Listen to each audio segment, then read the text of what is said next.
Hello everybody, welcome back to a new video. Today I want to talk about bass rolls in progressive psytrance, which is a cool topic.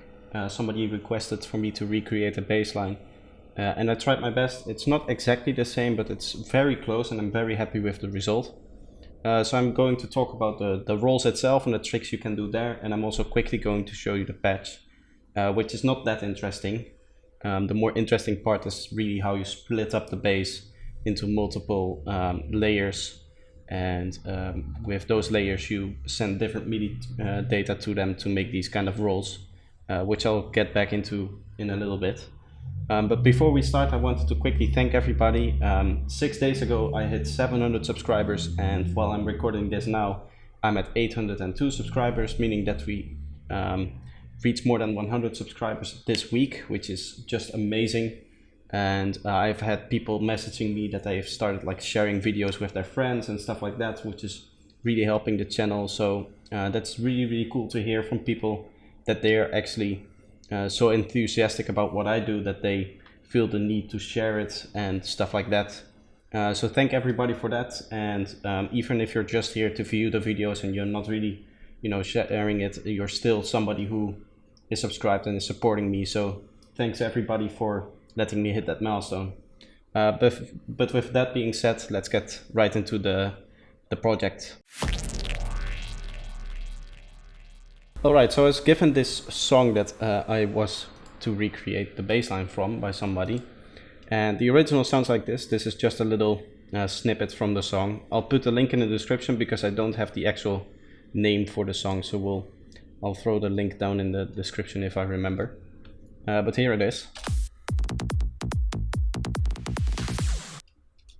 And I took it upon myself to recreate that section as accurately as I could, and my recreation sounds like this. And then I also wrote a B section for it, which sounds like this.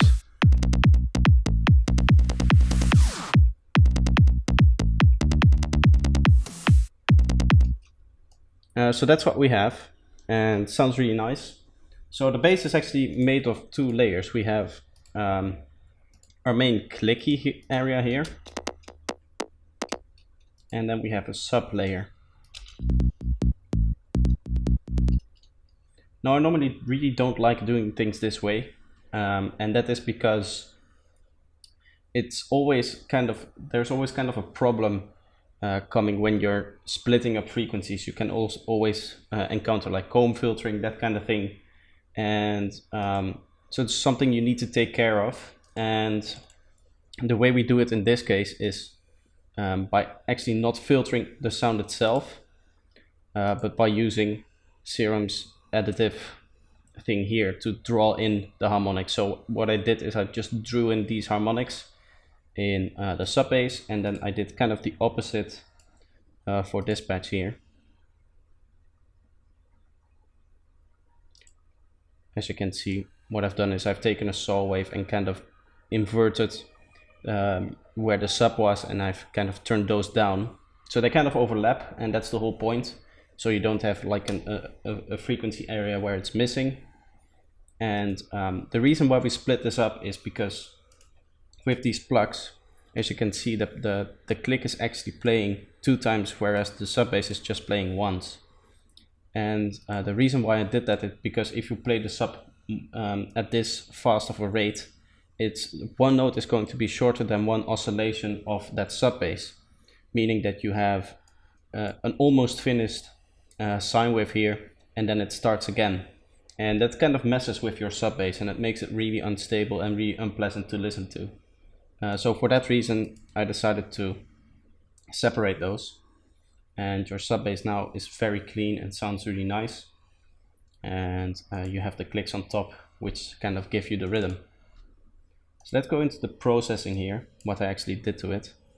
So I've explained this thing on my channel before, which is my standard bass patch. If I remember, I'll link the video also in the description, as well as in the cards up below, or on top I should say. But the interesting thing is going on here. Now here what we're doing is we're generating stereo using the Haas effect, And if you don't know what a Haas effect is, it's basically because stereo means the difference between the left channel and the right channel. What you can do is just delay one of the channels by a certain amount. And as you can see here, we have a delay setup with no feedback, meaning that it's only going to cycle once. And we're delaying the left channel by 1 millisecond and the right channel by 1.39 milliseconds. And we're layering that in together with the original sound. This is going to create a little bit of stereo effect, and we have particularly selected the mid frequencies for that stereo effect, which you can clearly hear.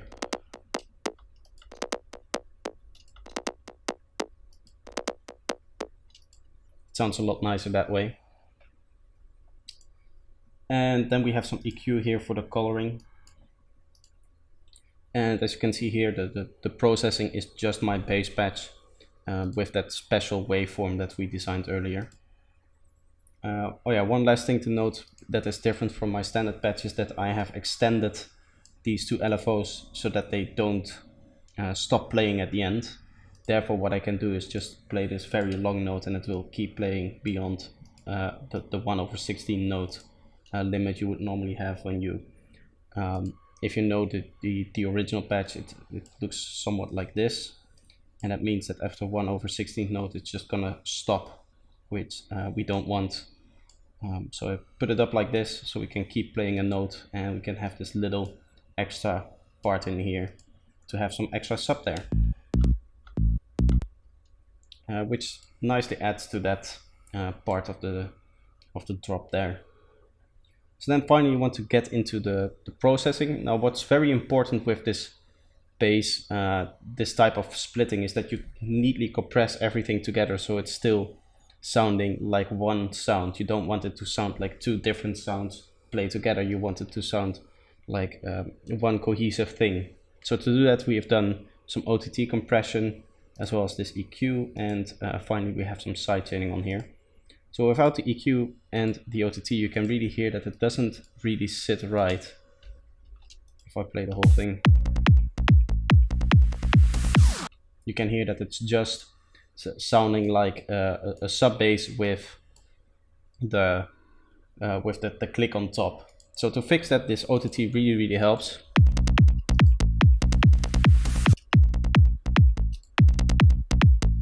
Kind of brings out those frequencies that are really in the back of the sound, as well as the high end a bit more. And then finally we have this EQ here for some coloring and to give it a bit more mid-range, as well as remove those sub ranges here.